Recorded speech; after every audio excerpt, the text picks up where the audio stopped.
that the number one mistake the consumers make is chasing status. I was I'm 66 now, but I remember when I was, my number one priority was a nice car. And as cars are expensive. The interest on vehicles is expensive. But getting caught in the lifestyle chase is the number one mistake I see people making, where they spend too much money on everything. They're looking for status and brand names and all of that. Consumer debt of depreciable assets, meaning putting money into things where you start spending a lot of money on things that are only going to go down in value and have no investment return. They're not going to make you any money, is the number one mistake. And it's a huge, huge problem in this country. I just think that exactly what you said, it's a trap. It's a big trap. And I think social media has really made that even, I see just stay on Instagram or Facebook for a minute, you're getting sold all the time. You subscribe to somebody's email, it's coming at you all the time. This sale, that sale, it is a huge trap. And what I would say about that too is that when you start to hone in on what your future retirement options look like, it'll really tighten the belt strap in terms of how much you're willing to let go of for things like this status and lifestyle and cost of clothes and all of that. You'll get frugal really fast. Well, I hope so. It's such an important point, and I don't want to preach at you, but I just want to make sure you understand the point of the price to get attention. I mean, those of you that know me well, and especially that have known me a long time, know when I was young, nobody was worse at this than me. Too much money on shoes, clothes, cars, all that kind of stuff.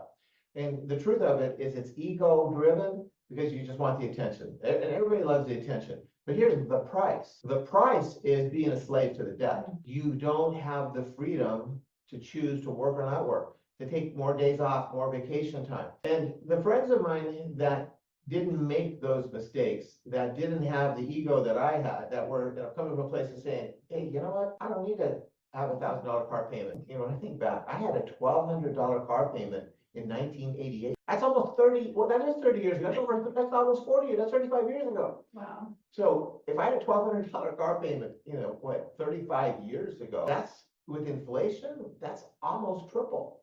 So that's about a $3,000 car payment today per month. That's how crazy I was with when it came to status and that kind of thing. He's not the same man anymore. I can vouch for that. Yeah, no, I'm Mr. Cheap now, man. But I've learned, because being a slave to bills is awful. It is absolutely awful. All right, so here are some of the consumer costs. During COVID, auto loans went down to basically zero, when all the mortgage rates and that.